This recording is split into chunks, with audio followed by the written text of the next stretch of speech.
भाई यहाँ सर्दी तो बहुत होती है यार। हम बात करेंगे कि जो ट्रैक्टर कंपनीज होती हैं इनका डिस्ट्रीब्यूशन सिस्टम क्या होता है, इनका डिस्ट्रीब्यूशन चैनल क्या होता है। सारी कंपनीज कह सकते हैं इनको, ट्रैक्टर कंपनीज जो भी होती हैं ऑटोमोबाइल्स में देखें तो B2B कंपनी काम करती हैं। इंडस्ट्रियल एक इनका अगर कोई सेल्स है, इंस्टीट्यूशनल सेल्स, वो डायरेक्ट हो सकता है, बट ट्रैक्टर में वो भी B2B डीलर के थ्रू ही होता है। तो अभी अब बात करेंगे हम कि इनका डिस्ट्रीब्यूशन सिस्टम होता कैसा है। Suppose there is a company A,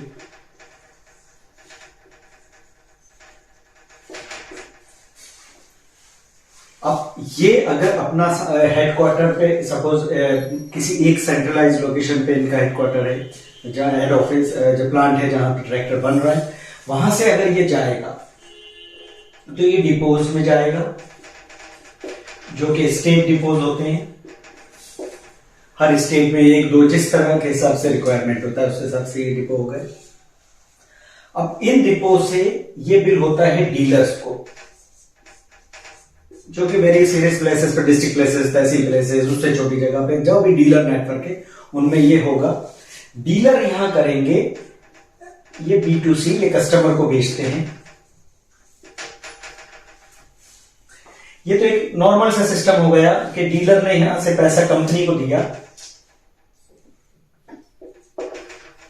company ने डिपो को इंस्ट्रक्ट करा, डिपो ने यहां बिल कर दिया डीलर को और डीलर ने कस्टमर को बेच दिया। इस तरह से एक साइकिल हो गया। एक सिस्टम होता है जिसमें प्रोसेस होता है जो कि डिस्ट्रीब्यूटर भी शामिल होते हैं इसमें, जो कि ये डिपो ऑपरेशंस को भी डिस्ट्रीब्यूटर हैंडल कर सकता है। यहां पर डिस्ट्रीब्यूटर का डिपो हो गया और इसके बाद डिस्ट्रीब्यूटर जो होता है डीलर को बिल करता है। यहां थोड़ा सिस्टम होता है डीलर के पास, कई जगह कंपनीज अलाउ करती हैं, कई जगह नहीं करती।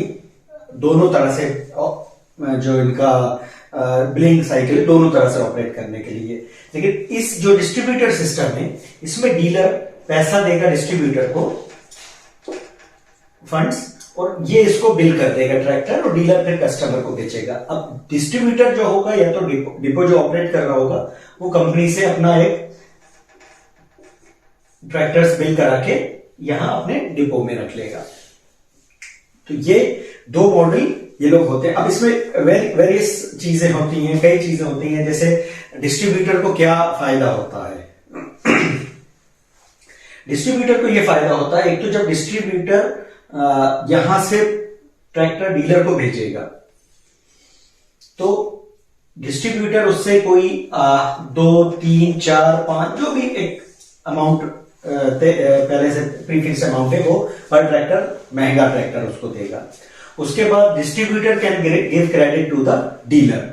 कई कंपनीज क्रेडिट नहीं देती हैं, कुछ देती नहीं है आजकल, लेकिन वहां पर डिस्ट्रीब्यूटर फिर ये क्रेडिट डीलर को उसके अपनी म्यूचुअल अंडरस्टैंडिंग से वो दे सकता है, उस पर वो उससे इंटरेस्ट ले सकता है, या और फर्दर वो 5,000 10,000 रुपए पर ट्रैक्टर एक्स्ट्रा दे सकता है।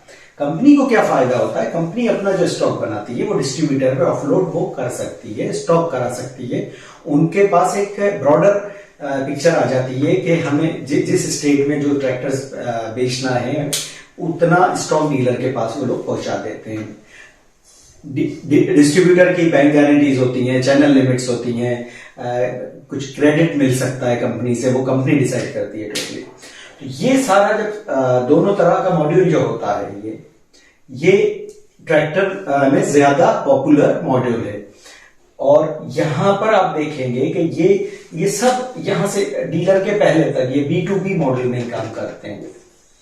डीलर के बाद आता है B2C, जहां वो कस्टमर को करता है। इसी तरह स्पेयर पार्ट्स का जो ट्रैक्टर के होता है इट कैन बिल्कुल सेम होता है, वो उसके लिए डिस्ट्रीब्यूटर स्पेयर पार्ट्स का अलग हो जाता है। कंपनी में ही सेम सिस्टम होता है और स्पेयर पार्ट्स का डिस्ट्रीब्यूटर अगर डिस्ट्रीब्यूटर से बिलिंग हो रहा है तो वो अलग हो जाता है। तो ये कुछ ट्रैक्टर में जो उनका सप्लाई चेन होता है ट्रैक्टर का, ये इस तरह का